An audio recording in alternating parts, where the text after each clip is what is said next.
Wall Street Chucky, as I call him, Chuck Schumer, went on Meet the Press with Chuck Todd. There were a lot of Chucks in the room. How much wood would a woodchuck chuck if a woodchuck could chuck wood? He spoke about the issue of health care, and he gave an infuriating answer to the question of if he'd support Medicare for all. Now, I don't think I've ever given Chuck Todd credit on this show, but I'm giving him credit right now because the line of questioning, he keeps hitting Schumer with the same question. He doesn't let him wiggle out of it. So Chuck Todd actually does a really good job in this back and forth. But look at Schumer's answer, and then we'll come back and break it down. Some progressives, as you know, and maybe even some senators in your own caucus are going to say, okay, here we go again with the Affordable Care Act, and it was a flawed enterprise anyway. Here's what Adam Green, founder of Progressive Change Campaign Committee, writes. He says, Democrats need to put a bright North Star in the sky for 2020 voters, showing what Democrats would do with more power and making clear that we're moving toward Medicare for all as a big part of a 2020 electoral strategy. It seems pretty clear that the presidential nominee, whoever it is, will support Medicare for all. Do you think it's time for Democrats to push this? Look, Democrats are for universal access to health care from one end of the party to the other. We want more people covered, everyone covered. We want better health care at a lower cost. People have different views as to how to get there. Many are for Medicare for all. Some are for Medicare buy-in. Some are Medicare over 55. Some are Medicaid buy-in. Some are public option. We're going to have to do a lot more on health care. It will be a major issue in 2020. And I believe Democrats will coalesce around the best way to get the best health care for the most people. Where are you? Do you think you should spend more time fixing the Affordable Care Act or launching a new health care proposal? Well, we first have to undo this awful decision because, look, we have a Republican president. We have a Republican Senate. They've spent a lot of time sabotaging health care. So that's the first job. But after that, Democrats, as we did in 2018 rather successfully, are going to make health care a major, probably the major issue in the upcoming campaigns and as we act in Congress. And we're going to force our Republican colleagues, now that this decision has sort of lifted up their hypocrisy, to choose a side. Are you for the American people, working people, for more and better health care, or are you going to continue to cut it? Same with Trump. Same with President Trump. I know you're very careful about putting your view here now that you're the leader of the Senate conference there. Where are you going to support Medicare for all, Senator Schumer? Look, as I said, there are lots of different routes. I'm going to support a plan that can pass and that can provide the best, cheapest health care for all Americans. So I'm going to decode for you all the weasel words and the wiggle room he left himself so that when he doesn't push for it, he can turn around and go, I never told you I was going to push for it. I mean, I was being a weasel from the very beginning. So, and notice at the end there, what did he say? When he's directly asked by Chuck Todd for, I don't know what it was, the third time, fourth time, do you support Medicare for all? Well, I'm going to support a plan that can pass. So in other words, he's the same Hillary Clinton line, single payer will never come to pass. And now Chuck Schumer saying, I mean, listen, it's not realistic. That's not going to pass. So what am I going to do? But Chuck, that's the problem, is that you're supposed to be the biggest cheerleader for Medicare for all. You're supposed to push for Medicare for all. You're supposed to whip the votes to make sure we get Medicare for all, at the very least get every Democrat on the same page. And sure, as of right now, we might not have the votes in the Senate, but in due time, when we get enough Democratic senators, we will have the votes in the Senate. And honestly, you're supposed to be good enough at your job where you can even chip away at the Republican senators who are from predominantly liberal states. See, but that's the thing. He doesn't view that as his job. He doesn't do his fucking job. We just covered the show recently. Claire McCaskill gave an interview where she said, Chuck Schumer was awesome. Whenever I had to vote against the Democratic Party line and vote with the Republicans, he never had anything to say to me or to put any pressure on me, and he let me do it. So that's Claire McCaskill saying he's great because he doesn't do his job. He doesn't corral the Democratic votes. He doesn't fight for anything. He doesn't fucking believe in anything. And the same reason why the establishment absolutely loves Chuck Schumer is the same reason why the base despises Chuck Schumer. You know what his approval rating is in the country? 26%. Donald Trump nearly doubles the approval rating of Wall Street Chucky. You think he might want to sit down and ask himself why, but he doesn't, because he doesn't care, because you know who he's really serving? His donors. You know who his donors include? Wall Street, as you already know and as I mentioned already. But beyond them, Big Pharma and for-profit health insurance companies.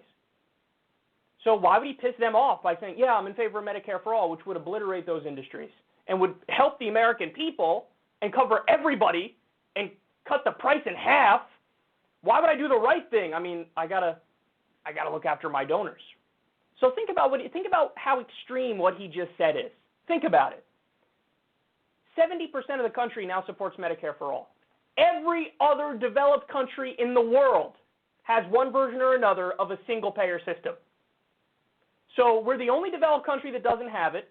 We have the worst health outcomes. We pay about double what other developed countries pay. And we also have 28 million people who are uninsured. And the leader of the party that's supposed to be on the left is going, do I support it? So he's putting his middle finger up to 70% of the country, well over 80% of Democrats. The Democratic base overwhelmingly supports Medicare for all. Think about just that fact. What's the equivalent of this on the other side? It's like if a Republican is running and Chuck Todd asks the Republican, hey, do you support tax cuts? And the Republican's like, well, I support whatever can make the situation better and whatever will appease you and get you off my ass right now. And maybe not. Look, we got a broad range of views. Can you imagine the backlash from the Republican base if a Republican senator was asked, hey, do you support tax cuts? That's like thing number one on their fucking list on the right, tax cuts. Hey, do you support that? Imagine if the Republican leader was asked by Chuck Todd, do you support tax cuts? And he basically said, new phone, who dis? There would be a revolution on the right, and they toss his ass out of power. But Chuck Schumer says it, and he expects, like, what do you mean? This is totally fine. I'm allowed to spit in the face of the overwhelming majority of Americans, but most importantly, my base. This isn't a question among the base, Chuck. This isn't a question whether or not you support Medicare for all. It's like number one on our test of what makes a good politician. Are they going to fight for Medicare for all? Okay, so then we're having a conversation about how they're not terrible. He doesn't even do that, and he's the fucking leader of the Democrats. You are, by definition, not leading if you take an overwhelmingly popular thing among the base and you go, I'm going to pass on that. That's not leading. That's not leading. You're gaslighting your own voters, your own supporters. Actually, you have no supporters. You're gaslighting the Democratic base. 26% approval rating. What a joke you are. Are you begging for a primary? That's a serious question. Are you begging for a primary? You want to get Joe Crowley'd? Is that what you want? It looks like that's what you want. That's what it looks like to me. Now, the other thing is the actual weasel words. And guys, I can't stress this enough because this happens with so many different issues, and you have to be knowledgeable about this stuff to catch it. Okay? See, somebody who doesn't know much about the specifics might watch that clip and go, "What do you mean? He seems like he's in favor of a reasonable position. He wants to give more people health care." Again, the weasel words. So what does he say? He doesn't say, "I want universal health care." He doesn't say, "I want single payer." He doesn't say, "I want Medicare for all." What does he say? "I want universal access to health care." Why did you add the word access? There's a reason. Because universal access means, well, everybody can go. If you get sick, you can go to the emergency room or you can go to the doctor. But I'm not saying you're not going to go bankrupt because it costs a significant amount of money and you can't afford it. I just want everybody to be able to go to the doctor. Don't worry about the pay part afterwards. We'll get to that. But I just want you to have access to the doctor. That's a weasel word. It's the same thing as my go-to example on this stuff when Hillary Clinton used to say, we need to get dark, unaccountable money out of politics. No, we need to get money out of politics. Money out of politics. Not dark, unaccountable. Why are you adding those words? Because all she wants is more transparency. So in other words, what that means is, if the Koch brothers are buying politicians, I want to know the Koch brothers are buying politicians because I need disclosure laws around that money being given by the Koch brothers or by whoever it may be, Sheldon Adelson, you name it. So I just want to know who's being bought. I don't want to actually ban the bribery and the corruption. I just want to know about it. That's what Hillary's position is. Chuck Schumer's position on health care is, I want universal access to health care. Not universal health care, universal access to health care. And then what else did he say? I want better health care at a lower cost. Again, weasel words to not say Medicare for all. That's what that is. And then notice the core position he's advocating for. When Chuck Todd presses him, okay, but is it time to actually push for this better thing? He basically says, well, no, what we need to do is undo this decision. And he's talking about the recent decision from a federal court that slapped down Obamacare. Now, to be clear, that decision's not going to stick. Okay, it's going to be overturned because the same justices are on the Supreme Court that said the rest of the law is constitutional, so that's what's going to happen. So it is going to be reversed. But his position is, notice this, just defend the status quo. That's it. I mean, let's go back to this shitty middle ground where our legislation perpetually oscillated between having less than 50% support and a little bit more than 50% support. Let's continue with this shitty, overly complex middle ground that is not universally beloved across the country, and let's just defend that. And then you wonder why you lose. Because your whole position is, what do we want? More status quo. When do we want it? Now. What do we want? More status quo. People don't want that, Chuck. They want something better. They want something that improves upon our system. And you're not offering them that. In fact, you're gaslighting them. What do I want? I want a plan that can pass. In other words, I'm not going to fight for Medicare for all. Well, that's exactly why you shouldn't be the leader. That's exactly why. Because the whole job of the leader of the Democrats should be, all right, what do my voters want? What do the people want? You want Medicare for all. Okay, here's what we're going to do. I'm going to lay out a detailed strategy as to how we get there. You know, and listen, I went after Obama for this as well. He ended up getting Obamacare passed. You know how many Republican votes there were for the Affordable Care Act for Obamacare? 0. So if you had 0 votes for Obamacare, then why the fuck didn't you rally the troops behind single payer? You had a Democratic supermajority, you didn't get single payer. And that's when they say, oh my God, but the blue dogs. And you know what you say in that situation? You tell the blue dog, hey, listen, if you're the president, you're Obama, come on, come in my office. We're going to have a meeting. Here's the deal. I'm the president. I am leagues more popular than you are. It's comical how much more I'm loved than you are. You're just a random schmuck, nobody, senator or congressperson. Okay. If you don't support this piece of legislation, I will make sure, I will go down there personally and campaign for a primary opponent against you, and we will fund the primary opponent against you, and your career in politics will be over. Have I made myself clear?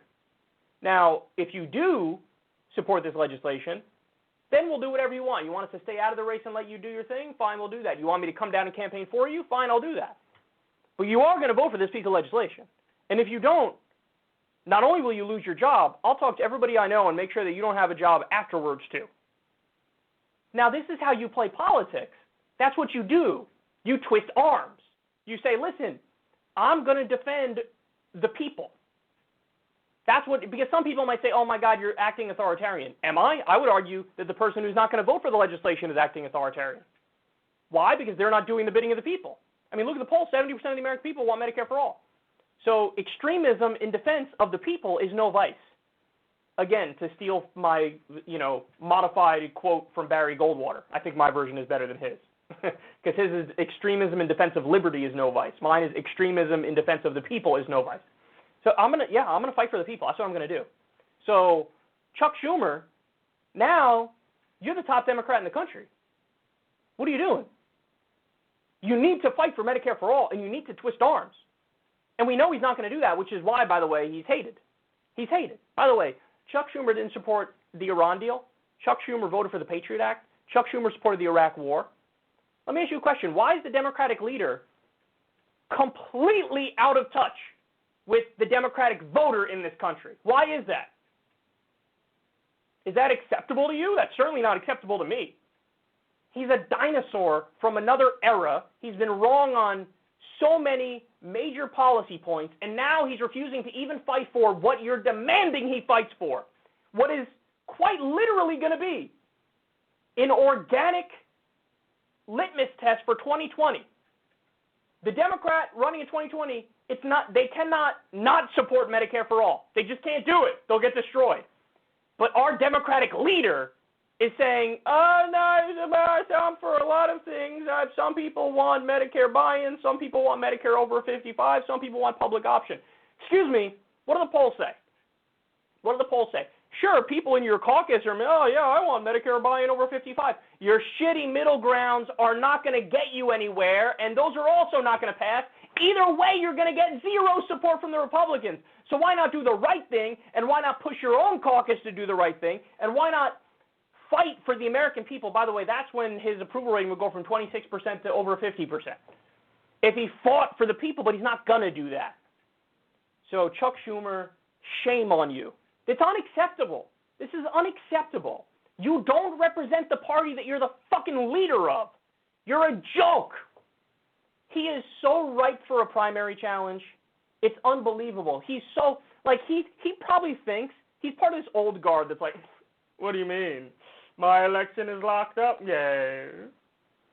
Yeah, sort of like, what's his face, Eric Cantor? His election was locked up too until it wasn't, and he was ousted. He was a leader in the Republican Party, ousted. And Joe Crowley, what was he, third in line, fourth in line in Congress? And Ocasio-Cortez beat him. And now Wall Street Chucky, probably so cocksure about himself, oh, yeah, I'm the leader. I just became the leader again. It's going to be wonderful. As I continue to stab my own base in the back. You might have all the Wall Street money in the world, but here's who you don't have behind you, the people.